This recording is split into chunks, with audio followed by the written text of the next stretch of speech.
Welcome! Okay, I've been doing a lot of these lately. I'll get back to Hollow.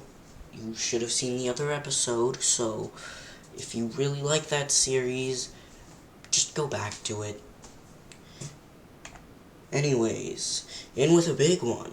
A new class. I, again, forgot its name up there, but I remember it myself. The Drinker. This entire class is about drinking yourself. I also forgot that. Shoot. It was more or less that I didn't want to put those in, but really, their bonuses are simple. But let's talk about their drinking habits. What's good about actually drinking their ale, and what happens if they do get drunk? First off, at most your con mod should be a +5, which will lower this to a 13 at the least. On the other hand, different flavors. We'll get to that later after I talk about drinking, but different flavors. Anyways, when you drink your drink, you gain 1d4 health back, or if you are full health, 2d4 temporary hit points. This will strengthen at level 7 and level 14. Yeah, level 14. Making it so that instead of a 2, it goes to a 4 and a full-on 8 d4s. As well as boosting the other one to a 2 and then to a full-on 4d4 health back. Well, that doesn't sound like a lot, but at max, that's 16 health back. At those levels, doesn't really seem like much, but it's still health, and you need that health. I completely forgot about this. So, its health is a D8, like most, but still, at most, by the point you get to, level 3, when you get your subclasses, you should only have 24 health, which means you're grabbing back 4 of those health, again, if we're thinking of maximum. But it'd still be really good.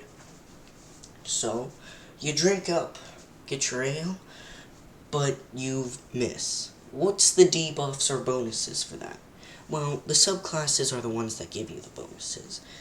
But, if you do get into this, and you do drink a lot, you're probably going to be really bad at hitting things, because you're flopping around. So you gain disadvantage to hit, and a minus D4 to your, minus D8 to your damage.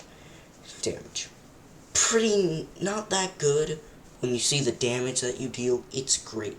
So what kind of weapons does this drunk person wield? Well, how about the weapon of what they're drinking out of? Yep. You see this? It has a cap, so it can be used as a weapon. At higher levels, you'll probably get bigger ones and gain the Great Smash. Great destruction with powerful destruction. At later levels, you gain an AoE attack with that, but for now, you just hit things with your drink, which does, I'm not kidding, 3d10 damage. Right off the bat, just 3d10 damage. Sadly, you probably won't be able to use your weapon when you're drunk, because you do gain a -2 to your stat, not to your modifier, of strength. Basically meaning once you're drunk, you become weaker. And if you become too weak, you lose the capability to use it. You need a 13 or higher to hold the mug. So if yours is sadly only 3, then you can no longer hold the mug. Also, how is it? Anyways, if yours was 15, and now yours has to be at least 15 for you to survive that on its own. But again, it's really bad to lose your weapon. Fighting with your fists with low level damage, bad. getting a minus D8, kind of bad, but it's survivable. Now, on the other hand, you have the new flavors. So while you heal when you drink, these new flavors add new effects. Also, new effects when you get drunk. For example, spicy juice. Very spicy. It gives you a fire breath weapon. Well, saying it's one of the craziest ones out there is an understatement. The Dragonborn gain a fire breath weapon, or what any other color of sorts, or if you're a metallic dragon. But you get the point, they gain breath weapon. But they get that back on a long rest. So of course, the different flavor you're getting there, I'll probably need to set that same exact bar, or maybe a short rest, just for OP's sake. Of course, that's one of the new flavors, and while I didn't list them here, you can only have one of them. At certain level, you might gain a second one to drink, but that's later on. That being at level 17. Yeah, level 17, you gain another one to drink, but it's 17. This is something you get at level 2. You won't be gaining that bonus for a while. Probably never. But, what other kinds of drinks do you have? Well, I also have yourself a drink of drowning. Or a drowned drink basically just means the DC save goes from an 18 to a 10. Nah, it's not going that low. But it will go pretty low, to around maybe a 12 or 14. Based on how you want to put it, it really destroys that drink, just so you can gain that health back. But if you somehow do get drunk there, you don't lose that much. You still get the dizziness, but you don't get the minus to your damage. Nice. Or, not the minus to your damage. You don't get, you don't get the lessening on your strength. Basically meaning, you can still hit at almost as hard as possible with ease. I was doing a hitting motion. Anyways, your subclasses. By this point, you should have already read them and come up with ideas. The Sleepy Drinker can take out an entire turn while drunk to first become undrunk. Also, being drunk lasts an entire minute, which may last the entire battle. On the other hand, being, I lost my train of thought again. Anyways, being a sleepy drinker basically means you can heal, and it takes away you being drunk, really.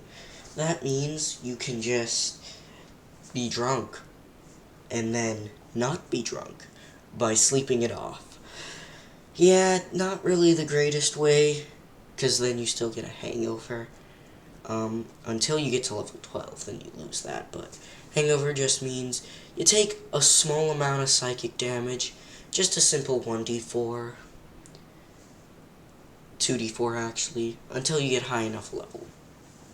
Really not too bad when it comes to the grand scheme of things, but for first levels, you're really weighing your expectations here. For 2d4, that's an entire 8 health. Even at 24, it's probably better to just stay there drunk. On the other hand, you're still sleeping and healing health. And while drunk, you do gain 1 health back, and your AC gains in +2. Some interesting bonuses there, but nothing too much. You gain a lot more health back by sleeping it off. Now the Dizzy Drunk, it literally slaps away that effect of being dizzy. Now, if you take the lesser one and this, you are losing most of the effects by being drunk. And by being a dizzy drinker, you actually gain advantage. Pretty interesting, but not much. On top of that, being a dizzy drinker, your opponents gain disadvantage, but that's the level 6. Let's actually look at some other drinks. Really, there's actually more drinks. I completely forgot about them. But then there's the sad drink.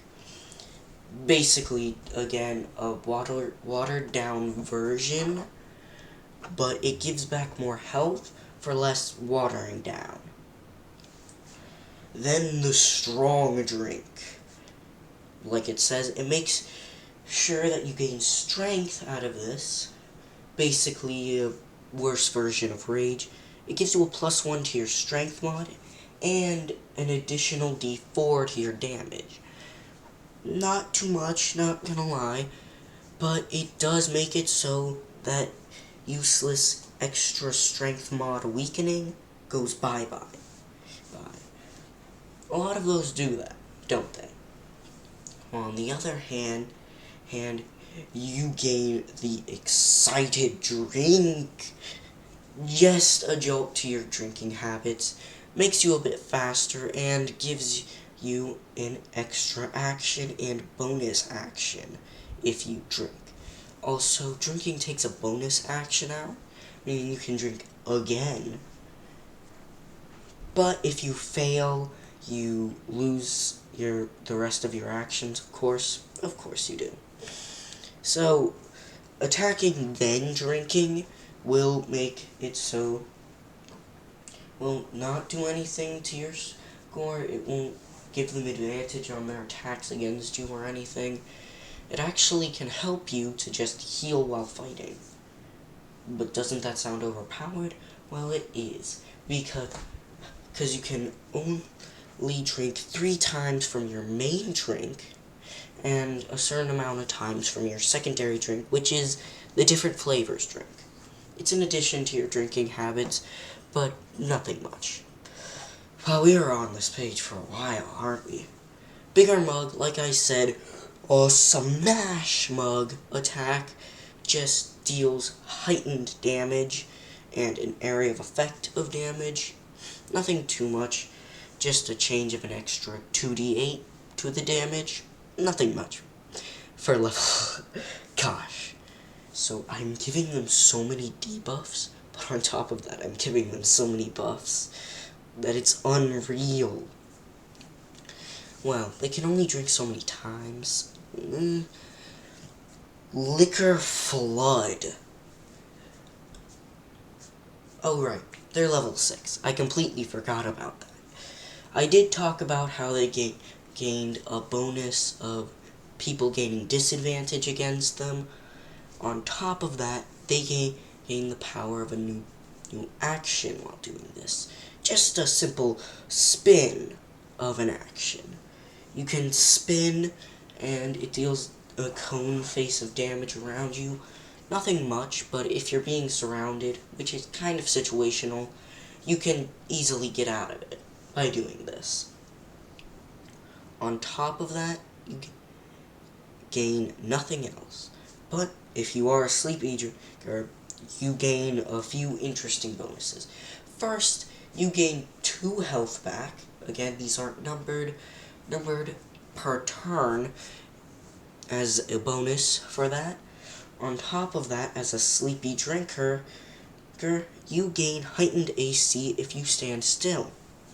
And a new bonus action is given, which is known as, what was it again? Oh, sobering. Basically just means as a bonus action, you can strike 1 turn off of being drunk. Yeah, being a sleepy drinker just means you drink 1 gallon, I'll just wash it off. Yeah, these guys can't really hold their liquor, even though they're supposed to be drinking a lot. At level, oh, I have again forgot this. I was going to go to Crate Con, but I'm supposed to be going to Liquor Flood. Now, for something that sounds so devious and destructive, it's actually not as bad as you'd think. It's just a wash of liquor at your opponents, and it completely takes away the entire drink, and it can only be your main one. So, that's pretty much a lot away, but once you get once you get bigger mug, you actually gain 2, and each one now has 5, meaning you can drink 10 whole times. Something else I completely forgot about. Great con basically just means your con goes up. Nothing much here, but this does add a +2 to your con in total, and it takes the con maximum all the way up to 25. Meaning, well, at this point, you should already have max con. You can, by this point, I still think you can get up to 25, which means it's a -7, all the way down to an 11. And with smaller drinks, the chances of you actually passing out or really getting drunk from that, nothing. It's literally nothing. Second volley. So something special, if you get drunk, you can't drink anymore. Because, yeah, I just made that a thing. But second volley gives you a second drinking time. Gulp, gulp. A second drink to go down with the first, even though you're drunk already. Basically meaning, this time, if you roll and you fail again, you actually pass out. This has a few effects. First off, you're on your death saving throws. Yeah, your death saving throws already. But instead of actually dying, you'll just pass out for the rest of that round. Meaning, yeah, you basically died for that game. At least you don't have to pay 2,000 gold to get yourself revived. I didn't want to add the effects of alcohol poisoning into this, but don't actually drink too much in real life, or you will get alcohol poisoning, and those will be real death saves. And you can't really tell if someone has alcohol poisoning to begin with, so they could just die in their bed. But doing this does give you more health back, and if you are a reckless person, when you get drunk, you will be reckless. That means a lot of health down that drain. The drain you're gonna put all the alcohol in, hopefully.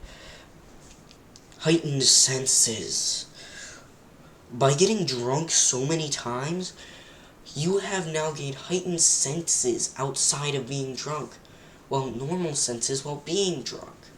Basically meaning the senses you've had that have been dulled and weakened have now grown to the point to outpace that weakening.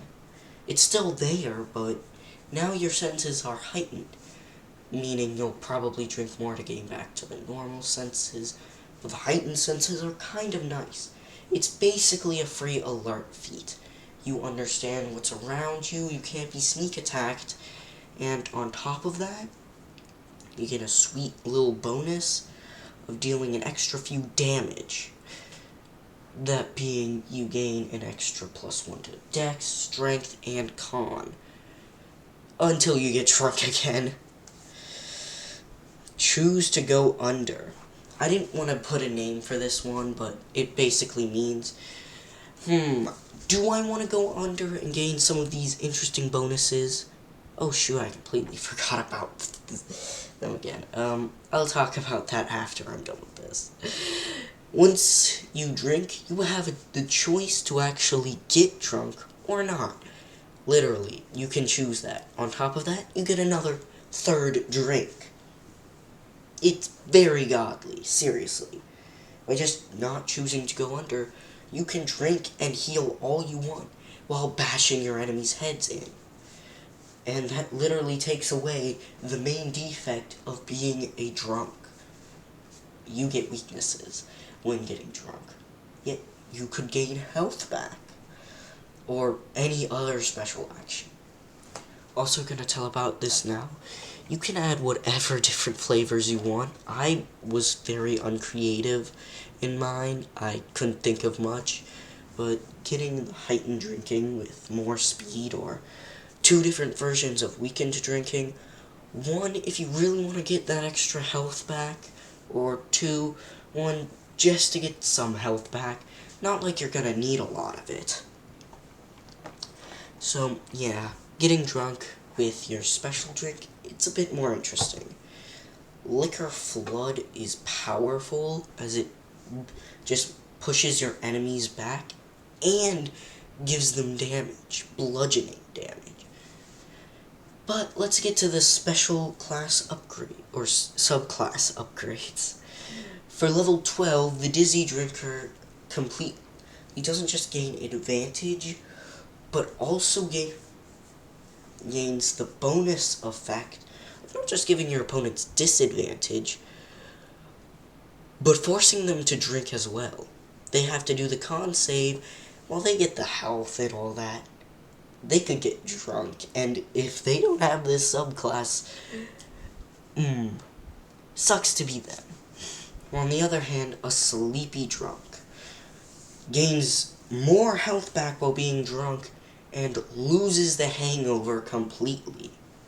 On top of that, you gain a special effect that allows you to sleep for even longer, and in that sleep, for some reason, while being passed out, your drinks refill. It's magic, okay? Your jugs refill.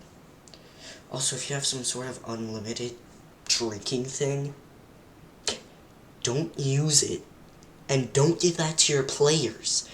What the heck, DMs? If you give that to your players, they will abuse Liquor Flood.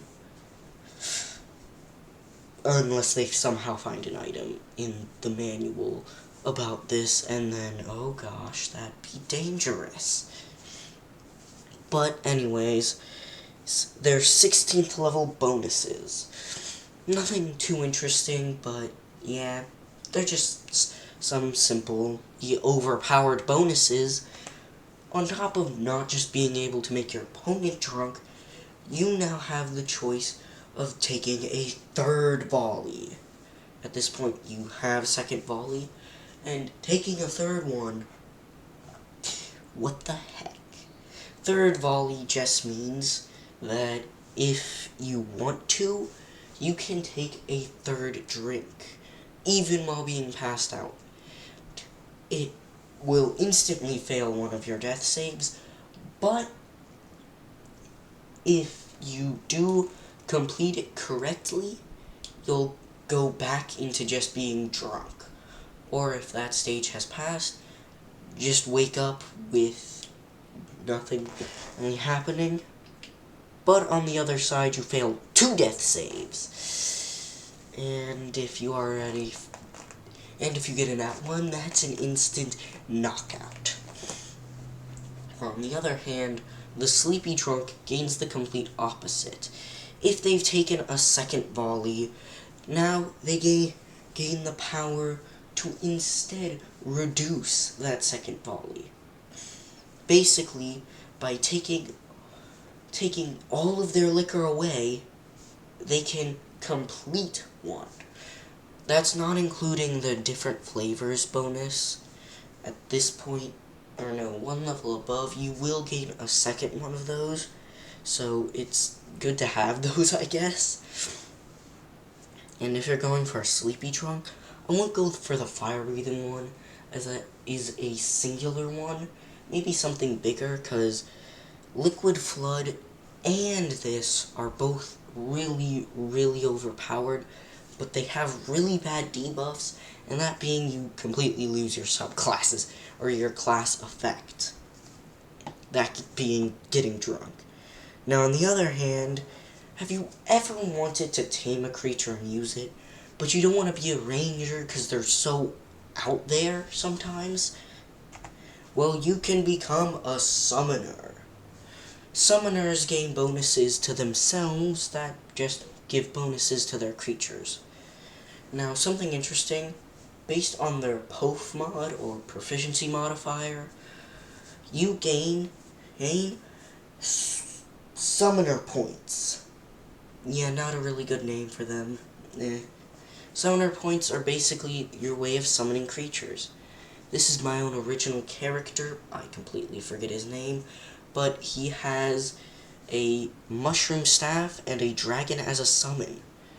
On top of that, I didn't go full out with them as I did with the drinker. Also, his name is Gordon Gorgor. Gordon Gorgor. Gorgor being his last name. And my own original character can summon a dragon, but in return he's gotten into debt, having to feed and give gold to said dragon. And I didn't go full out, like I said before, as I did with these guys, because oh gosh, that would have, I would have not been able to get this video out today. It would have taken me another entire day, because I can't think up that far. If you want more and they get past level 8, you can make those yourself. I'm just giving you some level 8 stuff. So level 1, weaker clay golem. As a summon, you can summon a weaker clay golem. Completely debuff stats for level 1, meaning they'll easily die. More easily die. Pocket plane. Basically, it's a bag of holding, but for your monsters. Have too many clay golems because you summoned them and they actually survived the fight? Just put them in your pocket plane. Even if you regain your summoner points, they'll still be there. And it doesn't even take a summoner point to summon them from the pocket plane. This is basically a buff compared to them being a summoner, having low summoner points, and that's why they're so weak, because they have low summoner points. That's because they want to make deals with great beings. Leviathan, I'll talk about him in a later episode, or someone else, like I guess the dragon.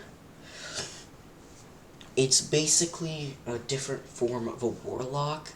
You could even make your warlock like this, where they call upon their summon instead of just gaining some small bonuses.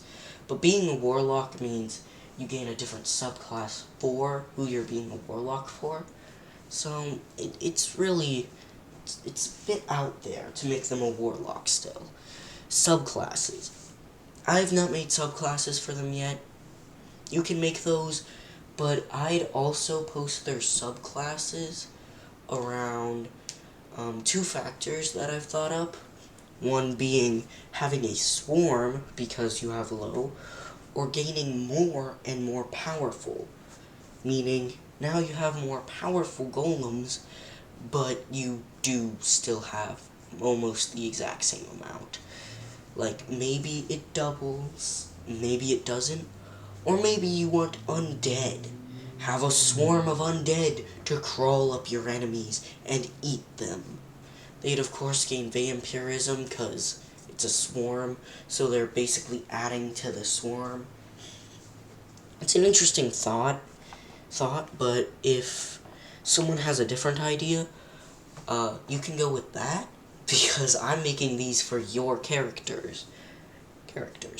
Customize them to your free wishes as you wish, but these are just some easy stuff. Spirit Beast. Tired of not being able to summon 3 creatures? Well, now you can.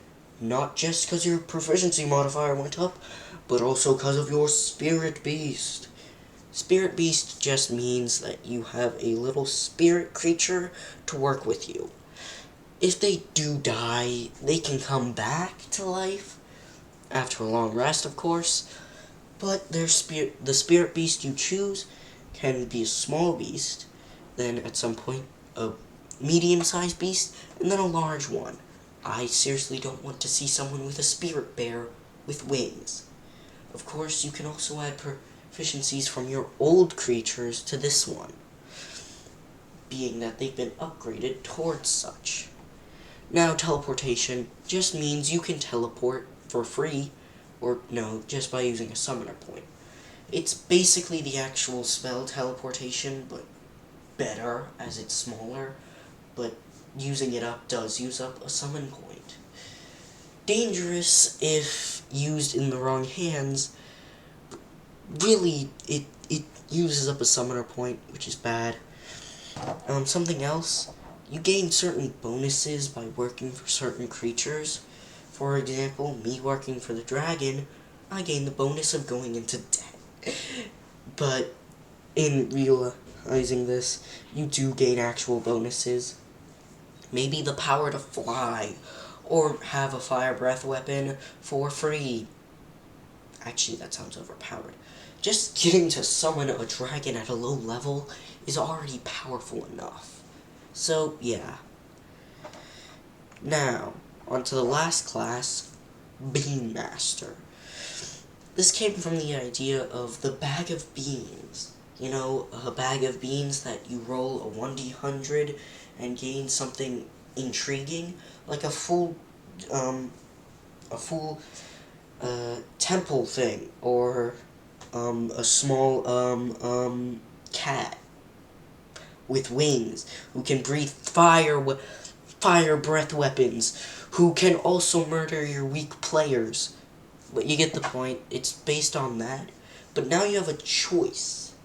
While you can make this less choice, I do only have 3, so unless you somehow have something called a D3, you're gonna have to be giving them the choice of this. Now, bean power and bean, gain your beans, and then you gain an upgraded version of said beans. And these beans are based off colors. This being red bean, yellow bean, or blue bean, and yellow bean. Yes, that looks more green, but it's yellow enough. Anyways, bean power just means you gain, green bean, that's an actual thing you should eat, or,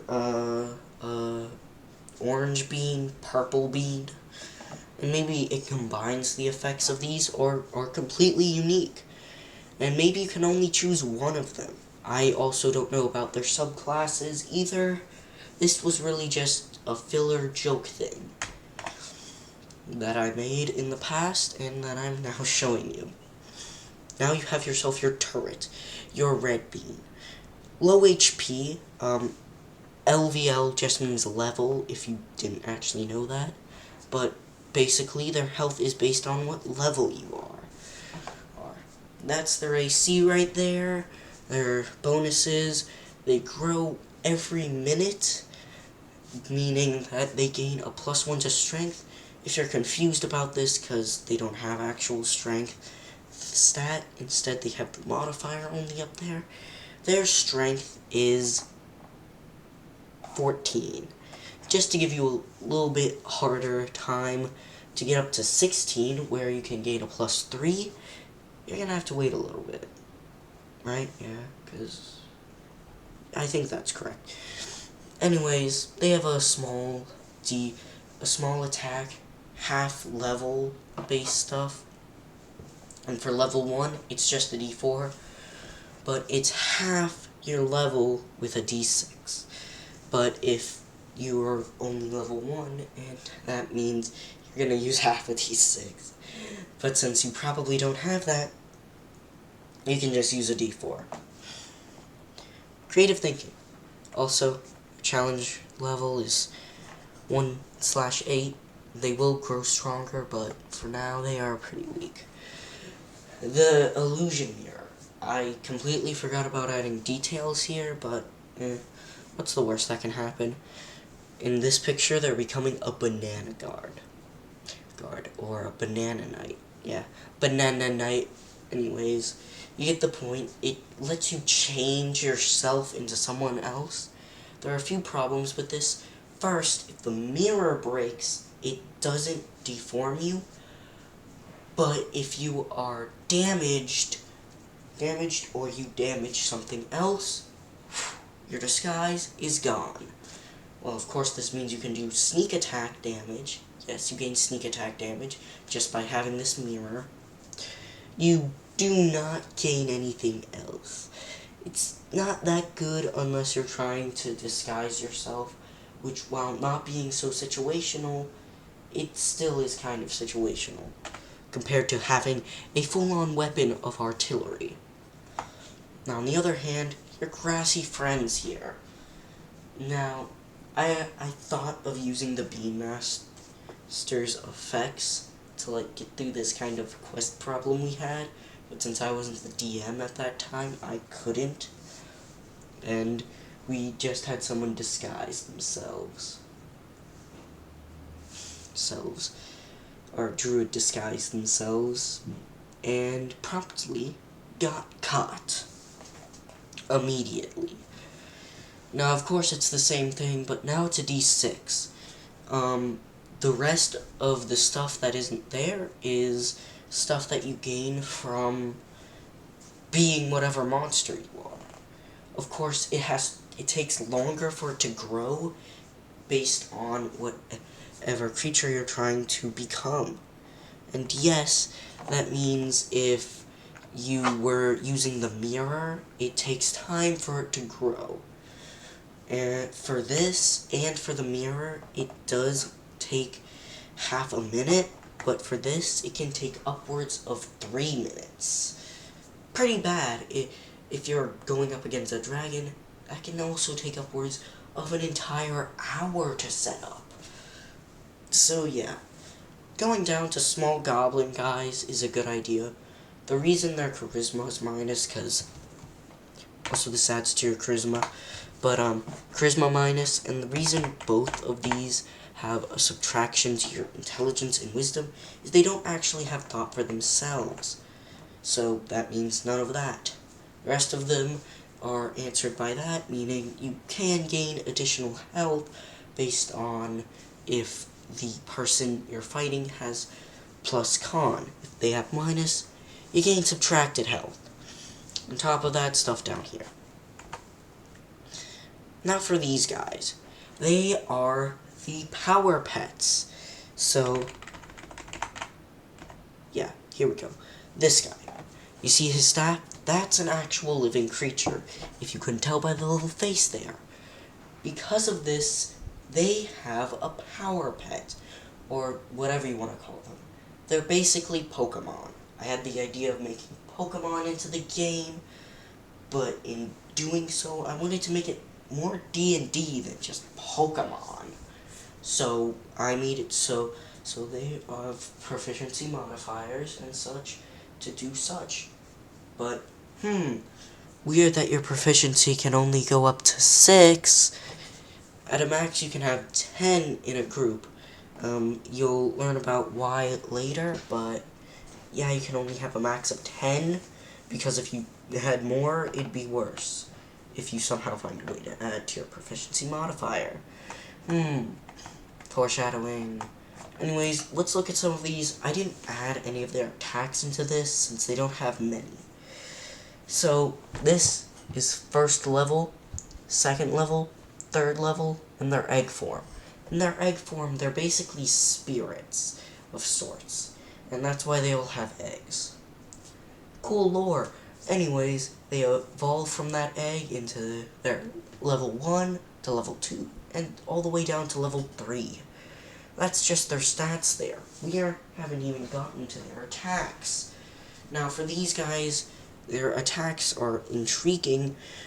The first level is really fast when it comes to speed, but their main power is their ability to grip small creatures, grappling them, or to strangle medium-sized creatures. Well, they do nothing against large creatures. They are definitely strong enough to go full on Titan Boa. Titan Boa is a very big snake, but they can go full on Titan Boa on that T-Rex over there, but on a lower scale. Like if that T-Rex was a raptor and they were that size. In comparison, a human is around the size of a human child's arm. Now for the interesting part, second level. They gain rush attack. And they can still grapple, but those spikes best be spiking them, ripping them to shreds. They take damage if they're grappled or they grapple themselves, and they gain a rush attack, which does have an extra field perimeter of lower damage. So if they're in the actual range of the rush attack, they take 2d8 damage, and if they're next to it 5 feet away from it, in the straight line you're moving, then instead they'll gauge a 1d8 damage. Of course, adding their strength mod on top of that. Now for the level 3. These guys look godly. Also, did you notice it went from 2 eyes? Went from no eyes to 2 eyes to 4 eyes to 6 eyes. Just a little interesting thing there. Then they still have that rush, but now one side takes bludgeoning damage and the other takes slashing damage. The bludgeoning damage get moved up towards you, while the slashing damage take more damage. On top of that they also gain a twin action power. They can attack twice, and on top of that they have tail reaction. Their stats already call out for really powerful. On top of that, look at this. It's a +2 to their proficiency. Because they gain a -1 to their proficiency to start, now they gain a +2 to their proficiency. And yes, some of you are screaming into the comments like, hey, wait, does that mean that you can't summon that many? Yes. At the start, I could only summon 1, until I evolved it into the actual staff. Before, it was like a tiny little pet on my shoulder, and now it's an actual staff. Meaning, now I can cast small spells with it, and a cantrip. Pretty interesting stuff. But, I'm just gonna check how long this video's been. Oh, gosh! Welcome to the long run, people. Should probably speed this up to two times. I should have said that earlier. But if people are like skipping through the video, hope you're on 2 times speed. Anyways, that's enough for them. This is gonna take the extra long while, but I'm guessing that you should already know this by now. Yup. Spin that wheel! Anyways, I actually got something interesting on this. Very interesting. The monk.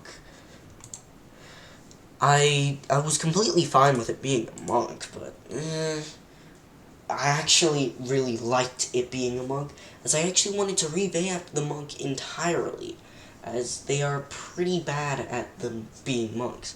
I think they are the ones who definitely need this, compared to anything else. Why? Because they have super low amounts. Look at these. Yep, I also gave them names. Say hello to Queen Todd. I know that sounds like a guy name, but Peter Bog. Peter Bog is really interesting, because he doesn't have arms, but I heard they can have spirit arms, so I had to do it. It's also a riff of Teenage Mutant Ninja Turtles. Anyways, don't look down here for now, look up here. Now, they gain a power at level 3 to recover key points. I would call it recover, but you can basically take a break from the battlefield, like lay down,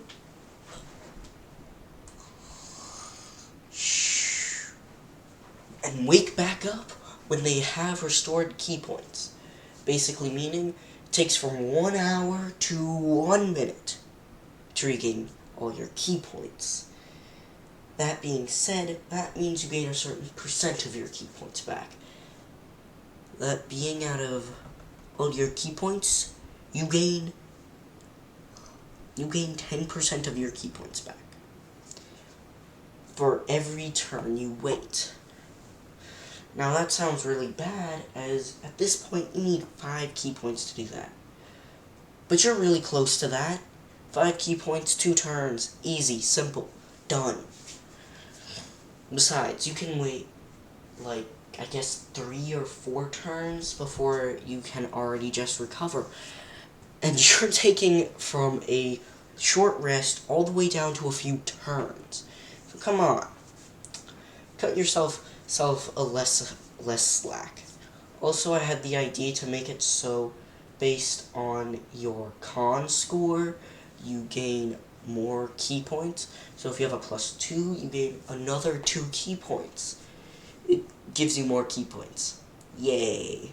I feel like they've already added that somewhere in a book I haven't read yet, but it's intriguing. Also, for the subclasses, these are more or less from what I've heard on the site RPG Bot, so they might not even have, some of them didn't even have what they were, so sorry if some changes I didn't understand. Like one effect just said, really situational. I don't know what that means, because I don't have way of the 4 elements. I probably do, but it's in a book I haven't read for a while, and I don't want to start reading the book, because it's downstairs. It's kind of awkward. So, yeah. Anyways, let's look at the powers they have. Of course, they have Phoenix, Fiery Snake, Paralytic Claw, and I would have made a Rushing Fiery Pit, but no. Anyways, they're a snake person as well, if you couldn't tell. They're both lizard people, or reptilians. Including the changes talked about on the site, this basically means the site actually had changes that they wanted to make and probably should make. I'm just cutting them up and polishing them. The few changes they wanted to make were, 1, an easier way to refill your key points, since they destroy that naturally and with this especially. Key recovery. I gotcha. Secondly, I didn't understand the other one since I, again, haven't read the book, but the last one was pretty simple. Gaining cantrips based on the first one's spell you want. So, there's stuff like Fangs of the Fire Snake, changing the river water stuff, a lightning one. I probably need more to understand most of them.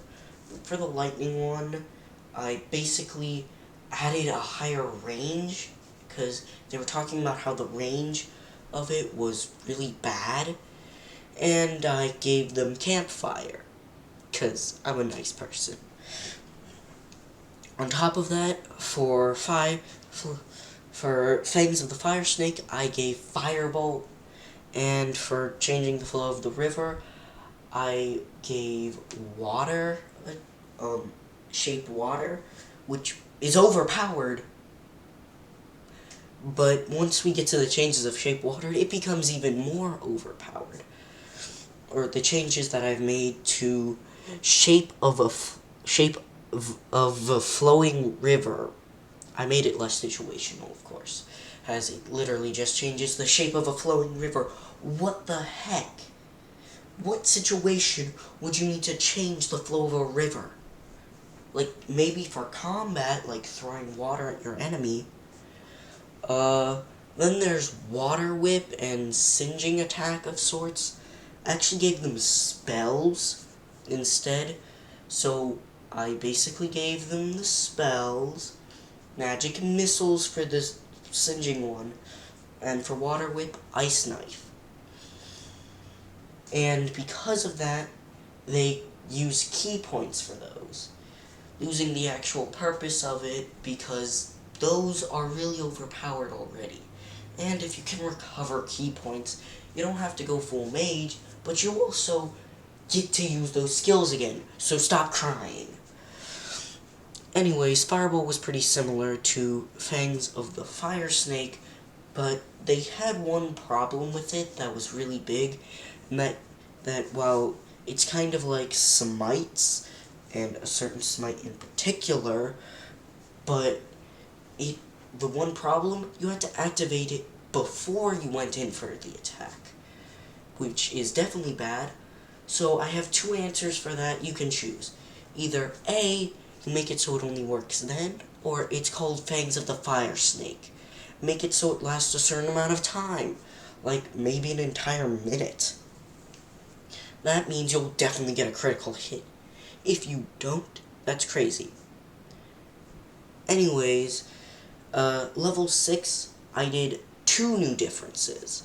2 interesting ones. And one was I changed out, whatever this word is, of the north. They said it was some sort of paralytic attack that paralyzes someone, but it's only one person. So let's change that to it rushing through a certain direction, paralyzing all enemies in sight. You know those animations where they go from one point to another really fast? Well, the lightning zap thing, like zap, zap, zap, zap, them all down. I thought of that because it's supposed to be paralyzing. Works, okay? It's a paralyzing zap. Probably should deal damage as well, but paralyzing is already good enough. Because if you work with a party, dude, those guys can destroy them. Well, you can go in for another paralyzing zap against another group of enemies, or destroy them with another one of your attacks. Maybe you have the power of shape water and throw ice at them. Oh yeah, right, the situation change that I've done for Shape of the Flowing River, I completely revamped it, kept the water aspect, but absolutely nothing else other than the fact you need water to activate this. Basically meaning, dunk your hands in water. Now you have frozen fists that are basically Ice Knife, but it does still take a key point. And they only work once each, meaning if you use Flurry of Blows, it really loses it's both of them, and they can only be used that many times. Well, if you didn't know, Ice Knife is somehow an area of effect attack of sorts, a spread attack of sorts. That basically means one punch, punch anyone close to them as well. Pretty intriguing. Not too powerful, but intriguing. Also, like how Queen Todd is like a full fire person. They've gone full fire with a lot of their actions. But I did want to get the lightning one in there, because I revamped that myself. Wave of Ocean Fists. This one's interesting. So I made an entirely new one, since there were only 2 for that. What the heck? It's supposed to be customizable. So I made another one to add to the group. It didn't seem like they had a water version, so Wave of Ocean Fists. It's basically a magical flurry of blows that takes 2 key points instead of just 1. Meaning, you now have a flurry of blows that's completely magical. On top of that, it only takes a bonus action to do, meaning you still have your main action. On top of that, it does move your enemy away, but who cares about that? It's only 5 feet. That does mean you gain an attack of opportunity to use an actual flurry of blows to use attack of opportunity. Anyways, that's everything. Gosh. Please like and subscribe for my almost hour-long video. Oh gosh. For the person who made it, thank you for showing me your problems so I can fix them. And there's not much else, but I want to put this at a certain time, so bye, I guess. So, bye!